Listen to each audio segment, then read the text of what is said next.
સુરેન્દ્રનગર જિલ્લાના ખારવા ગામની પાસે એક મહિલાએ ટ્રેનમાં પડતું મૂક્યું હોવાની ઘટના સામે આવી છે. તો મળતી માહિતી મુજબ સુનિતાબેન અર્જુનભાઈ નગવાડિયા નામની એક મહિલાને માનસિક બીમારી હતી, ત્યારે સુરતમાં ટ્રેન આવતા દરમિયાન માનસિક અસ્થિરતા હોવાના કારણે આ મહિલાએ ટ્રેનમાં પડતું મૂક્યું હતું. આ ઘટનાની જાણ થતાં જ વઢવાણ પોલીસ સ્થળ પર દોડી આવી હતી, જે બાદ પોલીસે કાયદેસરની કાર્યવાહી હાથ ધરી મહિલાના મૃતદેહને લીંબડી તાલુકાની સિવિલ હોસ્પિટલ ખાતે પીએમ માટે ખસેડવામાં આવી હતી.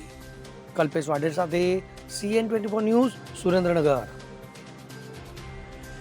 હવે જુઓ દેશ દુનિયાની તમામ ખબરો તમારી આંગળીના ટેરવે. ઉઠાવો મોબાઈલ અને Google Play Store પરથી ડાઉનલોડ કરો અમારી CN24 ન્યૂઝ મોબાઈલ એપ.